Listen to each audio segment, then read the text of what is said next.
Welcome to this explainer by Forge College. Today, we are drafting the strict engineering blueprint for designing CPI instruction flows. Now, if you've been following along in our Interfacing Solana Programs module, we're picking up right where we left off after covering the patterns and principles for cross-program invocations. We've got the theory down, right? So now it's time to actually roll up our sleeves and design these instruction flows. Okay, picture this. Building a CPI is exactly like trying to get past an extremely strict bouncer holding a highly bureaucratic guest list at an exclusive club. The bouncer, which in our case is the Solana runtime, honestly doesn't care about your good intentions. If your accounts aren't on that list, and if they don't have the exact right VIP permissions, you are getting rejected, no exceptions. So, today, we're going to learn how to fill out that guest list flawlessly so your transactions just sail right through. Here is our agenda for today. 1. The anatomy of an account meta. 2. Mapping authority and PDAs.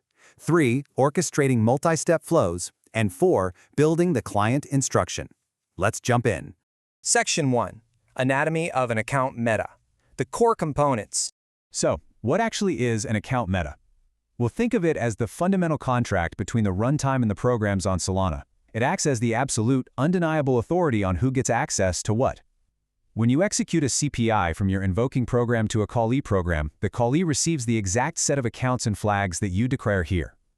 It's your definitive access badge. Now, you might be surprised to see that you only have 3 precise engineering levers to pull here. Getting these 3 bits correct is your very first major constraint. First, the pubkey, which simply points to the exact account. Then, isWritable. This is critical. If the callee program needs to mutate state or, say, transfer tokens, this absolutely must be true. And finally, isSigner, meaning a cryptographic signature was provided. If you misconfigure literally just one of these levers, the runtime halts your transaction instantly. This gives us a brilliant checklist that you have to transcribe into your client instruction builder. It's highly logical when you look at it. A token account only needs isWritable set to true if you're actually transferring assets. A sysvar, well, that just needs to be read, so it gets absolutely 0 privileges. It's basically just window shopping. A massive design rule you should write down right now: always prefer the smallest privilege set possible. Only give programs the access they strictly require.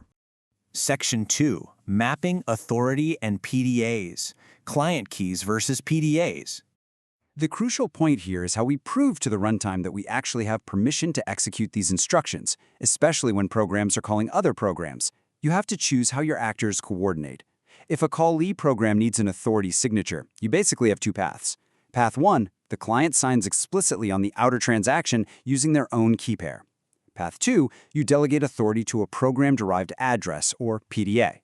With the PDA, the invoking program acts on behalf of the client and signs autonomously using invoke signed with specific seeds. Okay, listen up, because I need you to burn this concept into your memory. This right here is a massive, hours-long debugging trap for newcomers. PDAs do not have private keys. Because of that, they cannot be real signers at the exact moment you construct the outer transaction. So, your client code must flag isSigner as false for the PDA. The runtime will magically upgrade this to a signer later during execution, right when your invoking program uses invoked signed with the correct bump and seeds. Section 3. Orchestrating multi-step flows, chaining CPI calls. Let's see how these pieces build into a complex, real-world machine. Imagine chaining these distinct actions together in one swift execution. Your orchestrator program, let's call it Program A, receives the initial call from the client. It then triggers Program B, the asset manager, to move funds. That movement then requires Program C, the ledger program, to update its state. This is a very standard decentralized finance flow, and it demands absolute precision from you. To make that multi-step flow work, the outer transaction built by your client must supply a superset AccountMeta array. What's absolutely vital here is the rigid order. Program A is going to forward a specific subset of these accounts to Program B and another subset to Program C. Because callee programs index into this array directly, if you accidentally put the ledger state account where the vault account should be, zap! The whole factory line breaks down and your transaction fails. Section 4. Building the client instruction. Generating the code. Now it's time to put on our hard hats and write the manufacturing code that actually generates this complex instruction. Honestly, writing this boilerplate out by hand is a great way to lose your mind. A highly efficient workflow is to use an AI-assisted iterate and test cycle to generate your TypeScript builder function. You feed the AI the exact account roles, the precise order, and your expected Borscht schema for the instruction data. Then, you test it locally to validate the array lengths and flags. If compilation fails or the serialization size is off, you just refine the prompt until it's perfect. What you end up with is this beautiful, robust TypeScript snippet. It hands you a transaction instruction that you can easily plug into your client code. Because you generated and tested it locally, you can validate it against the strict Solana runtime rules before you ever touch a network submit button. That's going to save you tons of failed transaction fees. Section 5. Review and next steps. Wrapping up.